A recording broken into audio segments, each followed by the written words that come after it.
SLBC ప్రమాదంపై 12 rescue బృందాలు విస్తృతంగా గాలింపు చర్యలు చేపట్టాయి. 8 రోజుల పాటు ప్రతి అంగుళాన్ని అత్యాధునిక పరికరాలతో జల్లెడపడుతోంది. అందులో చిక్కుకున్న వారిపై మంత్రుల బృందం దాదాపుగా ఓ అంచనాకు వచ్చింది. మొత్తంగా రెస్క్యూ ఆపరేషన్ ఎలా సాగుతుందో అచ్చంపేట ఎమ్మెల్యే డాక్టర్ చిక్కుడు వంశకృష్ణతో మా ప్రతినిధి Venkatesh face to face.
SLBC ప్రమాదంపై 12 రెస్క్యూ బృందాలు విస్తృతంగా గాలింపు చర్యలు చేపట్టాయి. 8 రోజుల పాటు ప్రతి అంగుళాన్ని అత్యాధునిక పరికరాలతో జల్లెడపడుతున్నాయి. అందులో చిక్కుకున్న వారిపై మంత్రుల బృందం దాదాపుగా ఓ అంచనాకు వచ్చింది.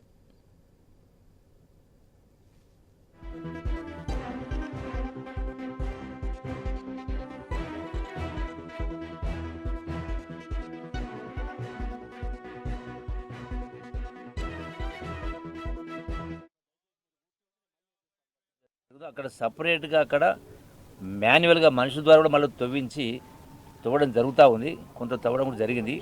అది బహుశా రేపు మధ్యాహ్నం సాయంకాలం వరకు అది పూర్తయితే మనకు ఒక రిజల్ట్ అనేది వస్తుంది. రెండవది, లోపల ఏది ఉందో దాన్ని చేయాలన్నప్పుడు దానికి పెద్ద ఎత్తున అడ్డంకులు ఉన్నవి. ఎంటైర్ బోరింగ్ మిషను అడుగు బాగాన ఉన్నట్టుగా కనపడతా ఉంది మిగతా నరువుకు సంబంధించి. సో దానికి ఏదైతే రకరకాల ఏజెన్సీలు ఉన్నాయో, ఎన్డీఆర్ఎఫ్ గారు కావచ్చు, సింగరేణి వాళ్ళు కూడా సుమారుగా 152 మంది ఇక్కడ పనిచేస్తూ ఉన్నారు. సో అంటే వివిధ ఏజెన్సీలకు సంబంధించిన వాళ్ళందరూ కూడా ఇందులో నిమగ్నమై ఉన్నారు. గుర్తు జరుగుతుంది. అక్కడ సపరేట్గా అక్కడ మాన్యువల్గా మనుషుల ద్వారా కూడా మళ్ళీ తవ్వడం జరుగుతూ ఉంది. కొంత తవ్వడం కూడా జరిగింది. అది బహుశా రేపు మధ్యాహ్నం సాయంకాలం వరకు అది పూర్తయితే మనకు ఒక రిజల్ట్ అనేది వస్తుంది. రెండవది, లోపల ఏది ఉందో దాన్ని చేయాలన్నప్పుడు దానికి పెద్ద ఎత్తున అడ్డంకులు ఉన్నవి. ఎంటైర్ బోరింగ్ మిషను అడుగు బాగాన ఉన్నట్టుగా కనపడతా ఉంది మిగతా నరువుకు సంబంధించి. సో దానికి ఏదైతే రకరకాల ఏజెన్సీలు ఉన్నాయో, ఎన్డీఆర్ఎఫ్ గారు కావచ్చు, సింగరేణి వాళ్ళు కూడా సుమారుగా 152 మంది ఇక్కడ పనిచేస్తూ ఉన్నారు. సో అంటే వివిధ ఏజెన్సీలకు సంబంధించిన వాళ్ళందరూ కూడా ఇందులో నిమగ్నమై ఉన్నారు. గుర్తు జరుగుతుంది. అక్కడ సపరేట్గా అక్కడ మాన్యువల్గా మనుషుల ద్వారా కూడా మళ్ళీ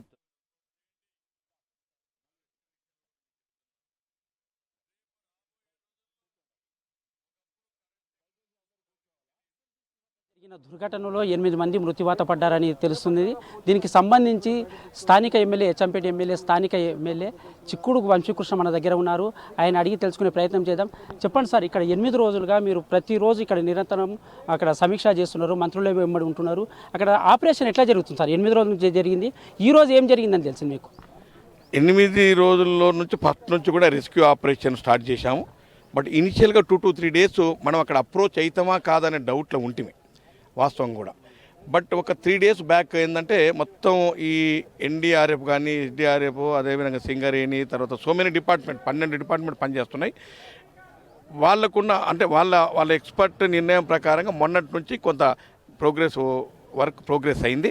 ఎక్కడైతే మనకు ఆ టీబీఎం మధ్యన కట్ అయ్యి కొంత 100 meters 100 feet వరకు బ్యాక్ వచ్చేసింది.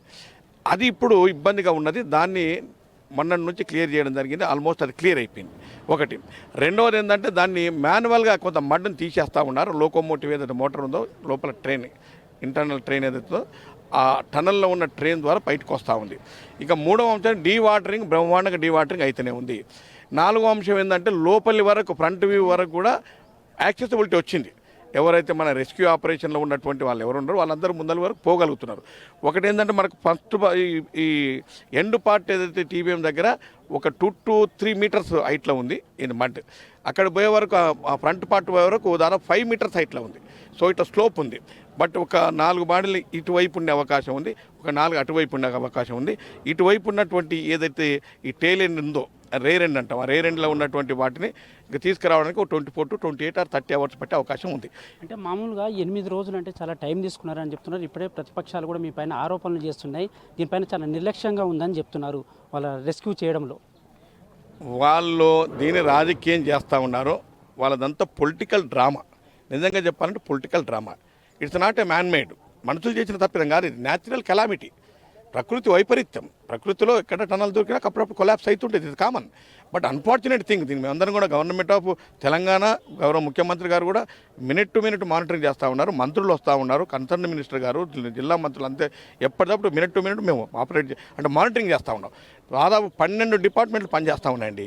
దేశంలో ఎక్కడ కూడా ఇంతమంది వచ్చి పనిచేసిన దాఖలాలు లేవు. ఇంత రిస్క్ తీసుకొని ఇంత మానిటర్ చేస్తూ ఉన్నాం. దీన్ని పొలిటికల్ బెనిఫిట్ కోసం ప్రతిపక్ష పార్టీలు కూడా వాడుకుంటున్నాయి. ఇది 100% తప్పు. నేను ఏమంటున్నానంటే వాళ్ళు అక్కడ నుండి మాట్లాడడం కాదు, ఎక్స్పర్ట్తో మాట్లాడి విషయాలు తెలుసుకోండి. ఇది ప్రభుత్వ వైఫల్యం అని ఎట్లా అంటారండి? ఇది ఏ రకంగా ప్రభుత్వ వైఫల్యం వాళ్ళకి తెలియదా? వాళ్ళకు కూడా తెలుసు ప్రభుత్వ వైఫల్యం కాదు అని. కానీ దీన్ని రాజకీయంగా ఒక పొలిటికల్ డ్రామా చేసి ప్రజలను ఒక మిస్గైడ్ చేయాలి, అంటే ఈ ప్రభుత్వాన్ని బ్లేమ్ చేయాలి, అప్రతిష్ట పాలు చేయాలని ఒక ఉద్దేశంతో మాట్లాడుతుంది తప్ప ఇంకొకటి కాదు. అంటే ఈ 8 మందికి సంబంధించి ఎప్పుడు గుర్తించారు సార్ వీళ్ళు చనిపోయినరు అని? ఎప్పుడు గుర్తించారు మీరు? చనిపోయిందని గుర్తిన్నాను. ఫస్ట్ నుంచి కూడా వీళ్ళు బయటికి రాలేరు. 50 మంది పోయినరు, 42 మంది బయటకు వచ్చారు. మిగతా 8 మంది ఇన్సైడ్ లోపలనే ఉన్నారు. ఈ లోపల ఉన్నటువంటి వాళ్ళు మొత్తం కూడా స్లష్ అంటే బురద నిండుకొని పోయింది.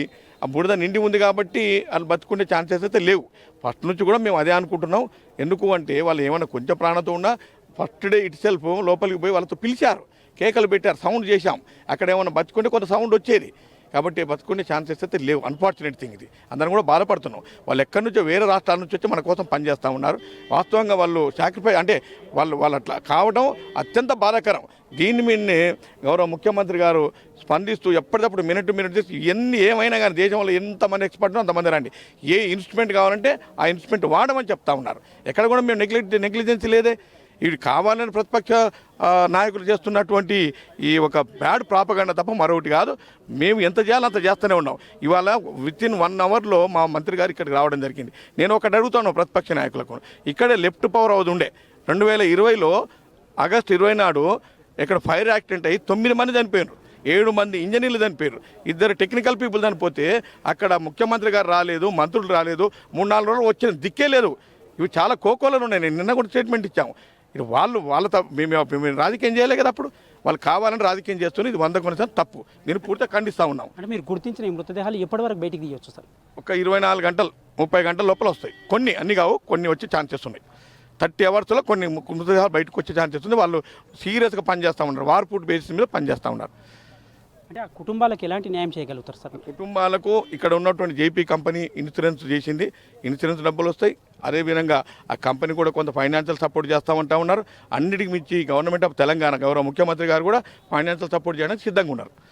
ఇది గత 8 రోజులుగా చేసిన రెస్క్యూ ఆపరేషన్లో 8 మంది కూడా మృత్యువాత పడ్డారని, వారి మృతదేహాలను వెలికితీసే పనిలో ఉన్నామని ఎమ్మెల్యే గారు చెప్తున్నారు. అంటే దీనికి సంబంధించి 8 రోజులుగా చేసిన ఈ రెస్క్యూ ఆపరేషన్లో 11 బృందాలు పనిచేసాయని చెప్పొచ్చు. నిన్న గుర్తించారు, అంటే ఎక్కడైతే రాడార్ సహాయంతో ఈ 8 మంది చనిపోయినట్టు, ఆ బురదలో కూరుకుపోయినట్టు ఆ రాడార్ సహాయంతో గుర్తించిన పిలుపునే రాష్ట్ర మంత్రి కూడా దీన్ని ఫైనలైజ్ చేసేటట్టున్నారు. ఈరోజు మృతదేహాలు అంటే చనిపోయారు అని డిక్లేర్ చేసే అవకాశం అయితే స్పష్టంగా ఉందని చెప్తున్నారు. ఇప్పటికే ఎమ్మెల్యే కూడా అంటే చనిపోయిన వారు డిక్లేర్ చేస్తున్నాం, 4 మృతదేహాలను గుర్తించాము, మరో 4 కూడా రేపో ఎల్లుండి తీసుకొని వస్తాము, వారి కుటుంబాలకు కూడా న్యాయం చేస్తాము. అక్కడ కంపెనీ తరఫున నుంచి కూడా ప్రభుత్వం నుంచి కూడా ఖచ్చితంగా బాధితులను ఆదుకుంటామని చెప్తున్నారు. ఎస్ఎల్బీసీ వద్ద జరిగిన దుర్ఘటనలో 8 ఎస్ఎల్బీసీ టన్నెల్ దగ్గరకు బీజేపీ బృందం చేరుకుంది. బీజేఎల్పీ నేత ఏలేటి మహేశ్వర్ రెడ్డి నేతృత్వంలో పార్టీ ఎమ్మెల్యేలు, సీనియర్ నాయకులు సొరంగం దగ్గరకు వచ్చారు. సహాయక చర్యలపై సిబ్బందిని అడిగి వివరాలు తెలుసుకున్నారు. ఎస్ఎల్బీసీ టన్నెల్లో ప్రమాదం జరిగి 8 రోజులు కావడంతో ఇక్కడ సహాయక చర్యలు నిరంతరాయంగా కొనసాగుతున్నాయి.